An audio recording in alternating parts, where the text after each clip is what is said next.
Muchísimas gracias, Rosa. Buenos días. Es para mí un placer estar aquí con ustedes esta mañana y hablar un poco de los resultados que hemos obtenido en el programa Oyster Recover. Espero que esto sea de interés para la industria y también para, evidentemente, el sector científico y la comunidad científica en general. Me gustaría hablar brevemente del primer paquete de trabajo que llevamos a cabo en este proyecto, que fundamentalmente se centraba en el proceso de estandarización de métodos de diagnóstico para bonamia. Y me gustaría también hablarles un poco de cómo utilizamos algunos de estos métodos y procedimientos para examinar algunos aspectos del ciclo vital de este parásito.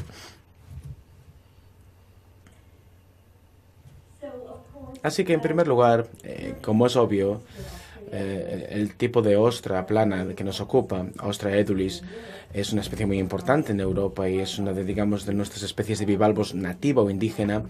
Y evidentemente esto es importante desde el punto de vista económico, pero también desde el punto de vista ecológico en los hábitats en los que encontramos esta especie de manera inherente.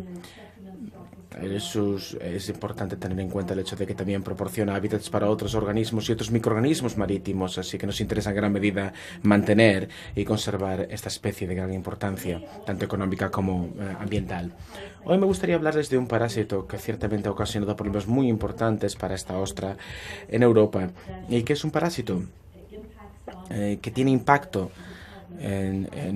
internamente hablando en lo que respecta al sistema hematológico de la ostra.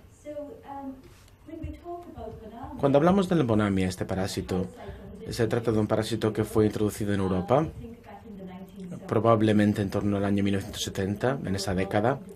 Por lo que parece, hubo una serie de introducciones independientes de este parásito en Europa, proviniendo de algunas semillas de otros países, y había pocas personas que fueron conscientes de la presencia de este parásito, pero posteriormente, poco a poco, el trasiego de ostras en Europa en aquella época proporcionó el camino para que esto se diseminara y que la enfermedad fuera un hecho en Europa. Como estaba diciendo, este es un parásito de algunas de las células de la sangre de las ostras. Por lo tanto, es difícil para nosotros saber exactamente que existe un problema con esta enfermedad hasta que podemos analizar interiormente o internamente la sangre de estas ostras. Aquí en esta imagen tenemos un diagrama de algunas células sanguíneas de la ostra y estas son las células que han sido infectadas por el parásito, o que en definitiva son las células que son el objetivo de este microorganismo. Se trata de un microorganismo microscópico muy pequeño que nos obliga a la utilización de técnicas especialmente sensibles, como por lo menos un microscopio, para poder ver el parásito en actividad. Y una vez que podemos analizar las células sanguíneas, si el parásito está presente dentro de las células, podremos observar estas pequeñas inclusiones que ciertamente nos indicarían la presencia de un parásito en el citoplasma.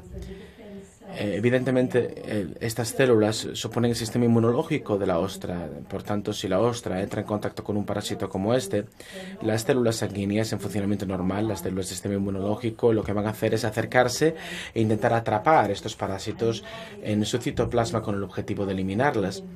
Y esto supone que, en definitiva, los parásitos serán eliminados gracias a este sistema más o menos sistema como parecido a los macrófagos celulares. Pero, sin embargo, cuando este parásito entra en las células sanguíneas de la ostra, detiene este mecanismo de destrucción de agentes patógenos. Así que, en lugar de ser destruidos, lo que ocurre es que estos parásitos ciertamente se pueden multiplicar utilizando el material citoplasmático y, por tanto, pueden infectar a otras células. Esto supone un problema muy importante, porque las células afectan a las células del entorno y finalmente el parásito acaba afectando a todo el sistema y provocando la muerte de la ostra. Y esto es lo que ha ocasionado la mortalidad tan significativa que hemos observado cuando los parásitos fueron introducidos por primera vez en algunas zonas de producción, y cómo esto afectó a una reducción significativa de la población de ostras en estos lugares. A día de hoy lo que ocurre es que, debido a los mecanismos que utiliza el parásito dentro de la ostra para infectar las células, ha resultado muy difícil erradicar el parásito una vez que entra dentro de ciertas zonas de producción o criaderos de ostras. Sabemos que cuando el microorganismo Bonavia entró por primera vez en las zonas de producción de Europa, esto provocó pérdidas más que significativas y dramáticas.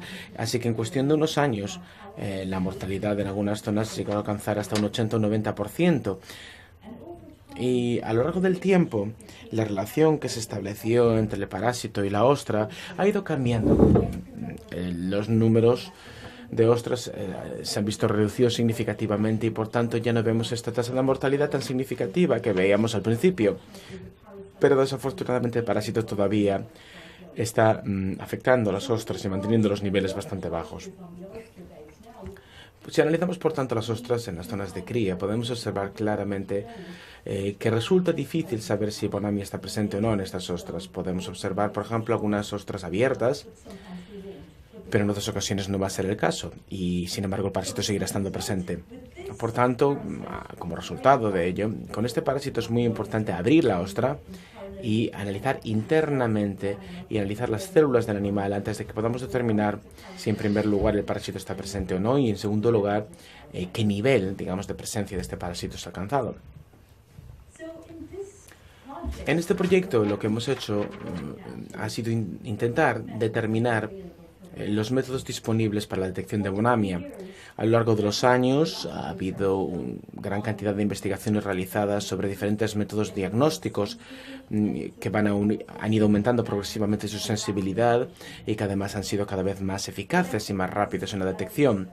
Pero pienso que en el ámbito de las enfermedades y las patologías de los bivalvos creo que es extremadamente importante detectar rápidamente el parásito y para ello lo que utilizamos son métodos de detección visual y estos son los métodos recomendados para el análisis y detección de Bonamia.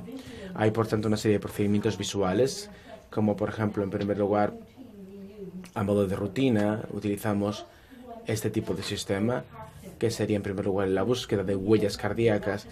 Este es un método muy rápido de diagnóstico de Bonamia. La ostra se abre y aquí, justo en la mitad del organismo, hay una pequeña cavidad que es donde está el corazón de la ostra. Si extraemos una muestra de tejido y hacemos un frotis en un porta y utilizamos una técnica de tinción rápida, podemos rápidamente analizar las células sanguíneas dentro del espacio de aproximadamente una media hora o una hora después de que las ostras sean recolectadas y se puedan examinar bajo el microscopio el resultado de este frotis. Y lo que vamos a observar es una gran cantidad de células sanguíneas y si el parásito está presente en las mismas, como es en el caso en esta zona donde hay una infección más que significativa, donde podemos ver todos estos pequeños acúmulos, entonces podemos rápidamente hacer un diagnóstico de la presencia de infección. Este es, por tanto, un procedimiento rápido y muy efectivo de detectar Bonamia. Otro procedimiento que utilizamos es la histología. Y este es un método que requiere más tiempo, porque requiere la preparación de materiales durante varios días. Y lo que hacemos con este método es tomar una muestra del tejido de la ostra, la conservamos y posteriormente tomamos una serie de muestras muy delgadas de este tejido, las teñimos y luego las examinamos bajo el microscopio. Por ejemplo, aquí en este caso lo que vamos a observar son partes del sistema digestivo de la ostra y aquí tenemos el tejido circundante, el tejido intersticial. Y esto no solamente es un procedimiento más que interesante porque nos indica la presencia de Bonamia, pero al mismo tiempo también nos da una indicación muy buena del estado de salud general de la ostra y de la presencia de cualquier otro tipo de parásito u otro tipo de enfermedades o patologías. En este proyecto, por tanto, nos centramos, por tanto, en los métodos de detección visual, pero también, evidentemente, en años más recientes hemos estado utilizando otros procedimientos, como por ejemplo los sistemas de detección genético, y es aquí donde estamos detectando, digamos, la presencia de ADN parasitario. Por tanto, no hará falta visualizarlo, pero lo que estamos simplemente es buscando es el ADN parasitario cuando utilizamos este tipo de métodos. Así que utilizamos dos métodos. Por un lado, la PCR, que sería la reacción de polimerasa en cadena, que nos permite obtener muestras de tejido de la ostra, extraer material genético, y lo que hacemos es posteriormente llevar a cabo una serie de procedimientos de análisis que nos permite obtener patrones genéticos en una sustancia de tipo gel. si hay presencia del ADN parasitario, observamos una pequeña línea en el gel a un nivel determinado, y esto nos indicará claramente si Bonamia está presente o no. Y esto es bueno porque evidentemente nos permite saber si o no está presente el ADN parasitario. Y luego, por otro lado, en otra técnica de carácter molecular y genético que estamos utilizando más recientemente, que es la técnica llamada ISH, que es el sistema de hibridación, que nos permite combinar, por un lado, un procedimiento de visualización y un procedimiento genético. En este sistema híbrido lo que hacemos es tomar una muestra de tejido, como hicimos anteriormente en el procedimiento de visualización histológico, y lo que hacemos es utilizar una técnica de tinción específica para teñir el ADN del parásito en el tejido. Aquí, por ejemplo, en esta sección, todo el tejido amarillento correspondería al tejido de la ostra. Aquí, por tanto, tenemos la pared intestinal y todos los puntos ennegrecidos en el tejido indican claramente la presencia del parásito. ¿Qué es interesante de este procedimiento de carácter genético? Es que nos permite localizar o determinar con especificidad dónde se encuentran los parásitos y qué tipo de tejidos de la ostra afectan, y si los niveles de concentración del parásito son elevados o más bajos. En algunos casos, si los niveles son bajos, no podemos observarlos visualmente. Estos son, por tanto, los procedimientos utilizados actualmente en diferentes laboratorios para determinar el diagnóstico de la presencia de Bonamia y para determinar el impacto del parásito dentro de algunas poblaciones de ostra.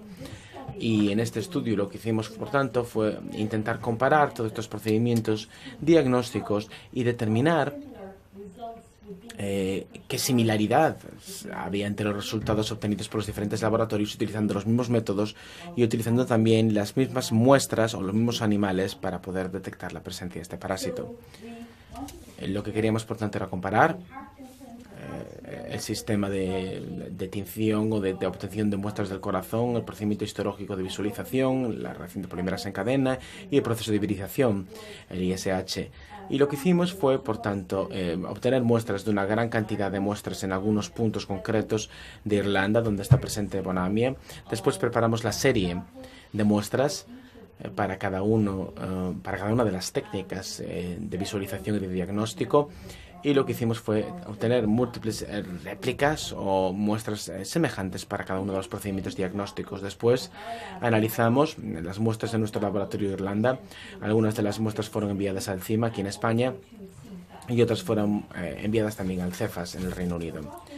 Y lo que queríamos, por tanto, determinar es que si todos analizamos las mismas muestras de manera independiente, vamos a obtener los mismos resultados o resultados semejantes. Y creo que lo que hemos observado fue ciertamente interesante.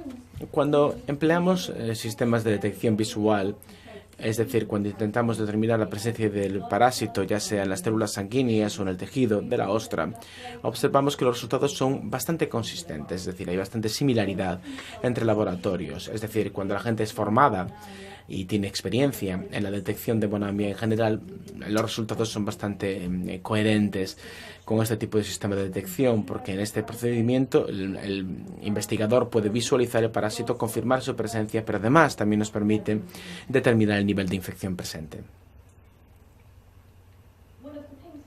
Una de las cosas que, sin embargo, observamos claramente es que la sensibilidad del método diagnóstico puede ser un poquito más problemática cuando tenemos infecciones de un nivel muy bajo. Es decir, particularmente cuando tomamos muestras de tejido, por ejemplo, cuando tomamos muestras de algunas células sanguíneas, podría ser una muestra de tejido que no tuviera presencia del parásito. Y esto es algo que necesitamos tener en cuenta, especialmente cuando hablamos de infecciones recientes o infecciones no muy graves. Y esto igualmente nos permite decir que esto es un buen procedimiento de detección y que los resultados en general son bastante coherentes entre laboratorios. Sin embargo, cuando utilizamos los procedimientos de detección genética, hemos observado que estos procedimientos tienen un alto nivel de sensibilidad. Es decir, podemos encontrar ADN del parásito en algunas ostras en las que no habíamos sido capaces de observar visualmente la presencia del parásito. Así que cuando tenemos estas infecciones recientes o no muy graves, el material genético podría ser capaz de detectar el ADN parasitario, pero sin embargo no puede haber, digamos, una detección visual.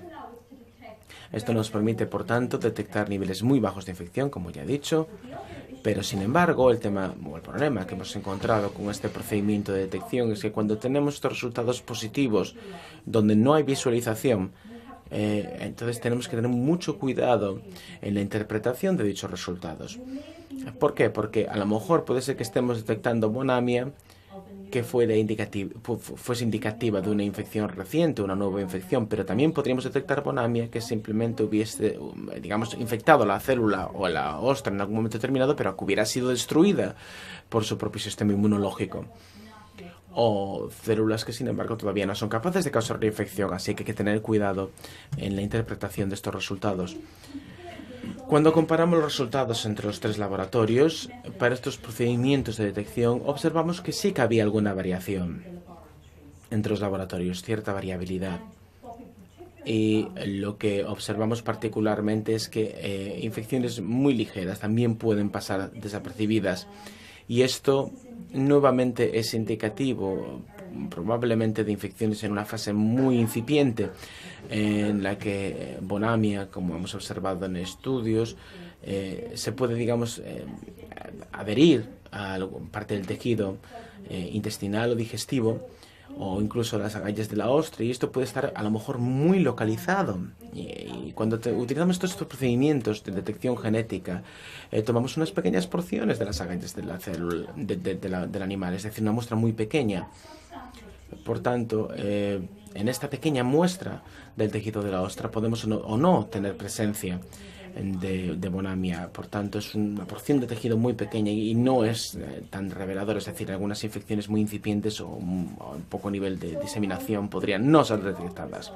Comparando todos los resultados de este trabajo de investigación, lo que observamos es que utilizando una combinación de técnicas, probablemente los resultados son más reveladores y más precisos.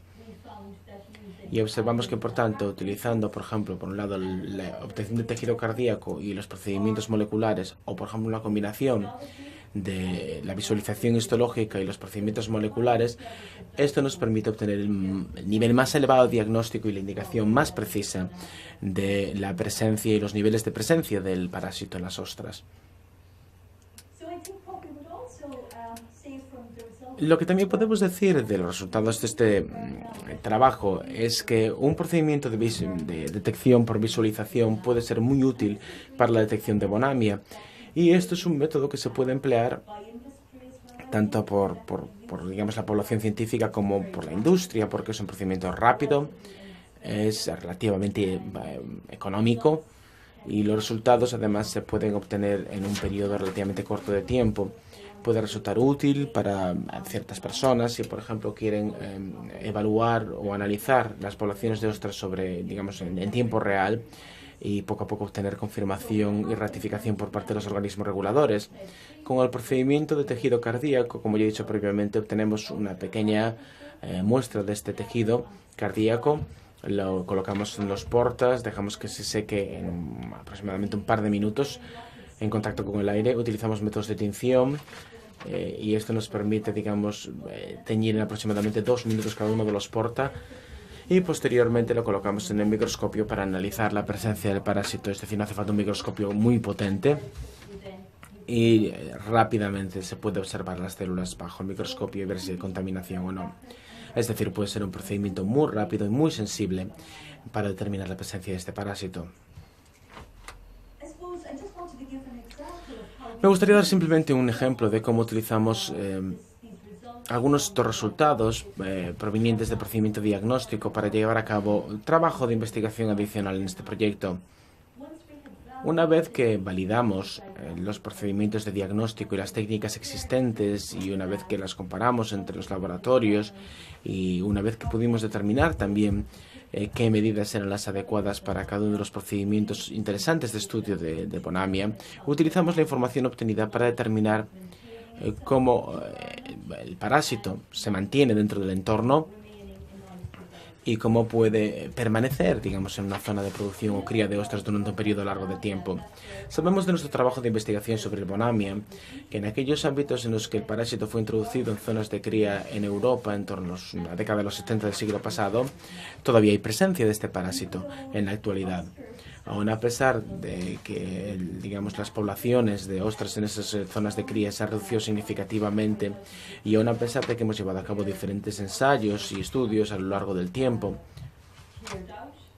utilizando sistemas de limpieza y de desinfección de las zonas de cría, sabemos que cuando reintroducimos las ostras después de un periodo de tiempo, que a veces puede incluso ser de años, el parásito reaparece y vuelve a infectar las ostras.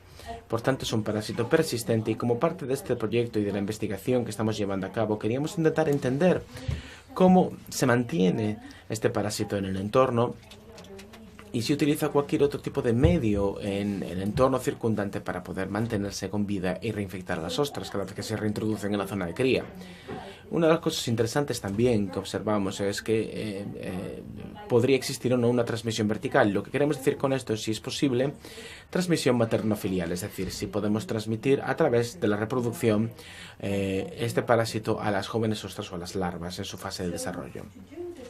Para poder hacer este trabajo, lo que hicimos fue llevar a cabo es un trabajo de investigación en 2 veranos en Irlanda y en este proyecto lo que hicimos fue trabajar en cooperación con socios de la industria, con pescadores también que nos indicaban cuándo, por ejemplo, podía haber épocas de desove o de producción de larvas.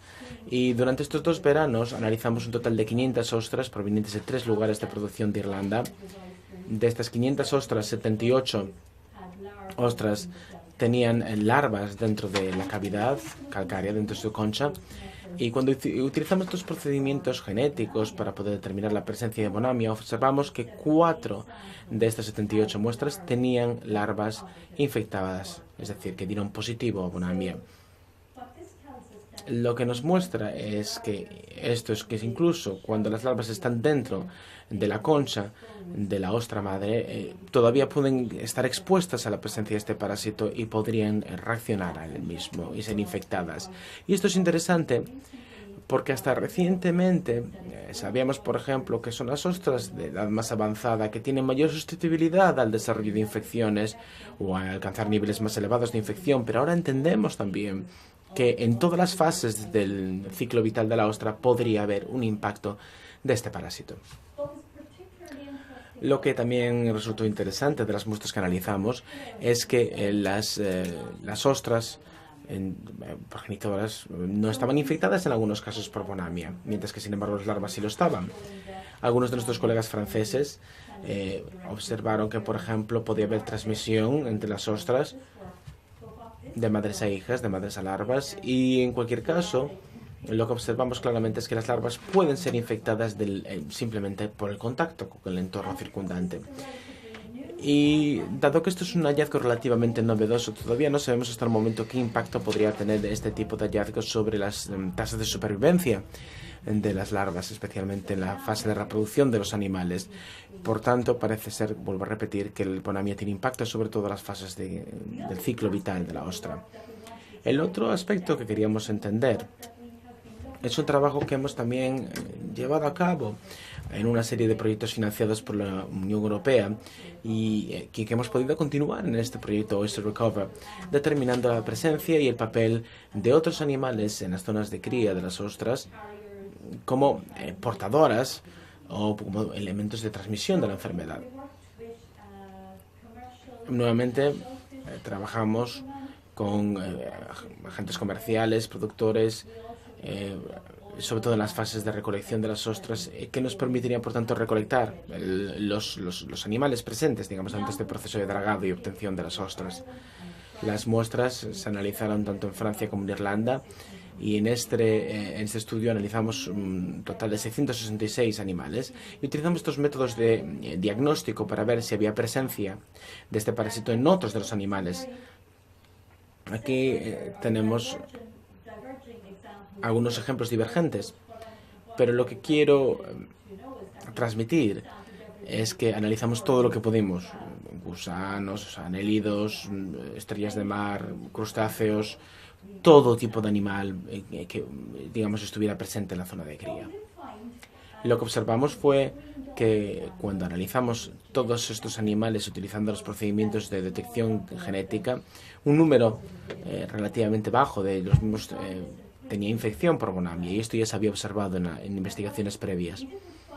Pero sin embargo, no encontramos ninguna especie que pudiese ser definida como, digamos, portador o, por ejemplo, simplemente como huésped del parásito.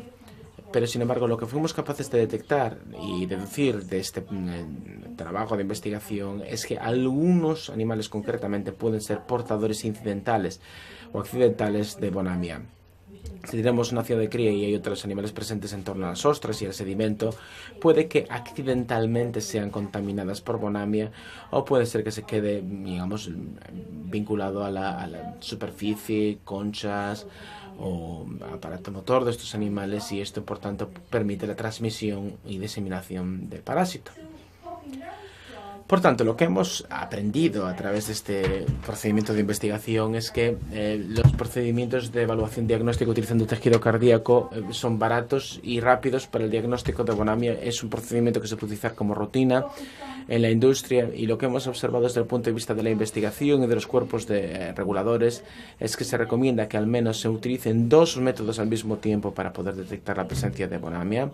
Necesitamos, por tanto, un procedimiento de visualización con microscopio que nos permita la visualización y el diagnóstico de bonamia, es decir, si hay presencia de infección o no, y luego un procedimiento molecular o genético que puede ser más sensible y nos permite la detección de bonamia, especialmente en fases de incipiencia o infección. Además, como ya he dicho, observamos alguna variabilidad en los resultados obtenidos entre los tres laboratorios con los métodos moleculares de detección.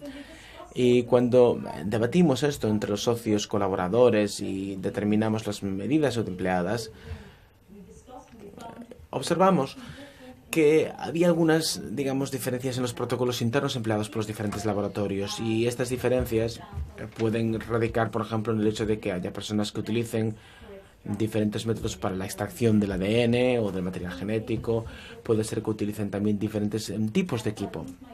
Y esto, por tanto, podría parecer algo nimio, pero sin embargo puede tener una consecuencia significativa en la obtención de resultados variables entre los laboratorios. Supongo que para la conclusión número 4, esto nos indica claramente que hace falta utilizar un procedimiento estandarizado fijo para cada uno de los métodos de detección que nos permite obtener cierta consistencia y coherencia entre los resultados. Y este puede ser alguna de las cosas que vamos a recomendar como consecuencia de este proyecto, es decir, que se establezcan protocolos claramente definidos y equipamiento claramente definido, fijo y estandarizado para todos los laboratorios, para que podamos llevar a cabo, digamos, estudios comparativos. En lo que respecta a ciertos aspectos relacionados con el ciclo vital de la ostra, sabemos, por tanto, que las larvas de ostra pueden estar expuestas al parásito presente en el entorno, y que otros animales que también se observan en las zonas de cría y reproducción pueden también estar expuestos a este parásito. Y por tanto, lo que estamos recomendando claramente en lo que respecta al trabajo en las zonas de producción de ostra y donde hay presencia de este parásito es que se tomen precauciones especiales para que no haya transmisión o transferencia accidental de materiales contaminados entre zonas de presencia de este parásito.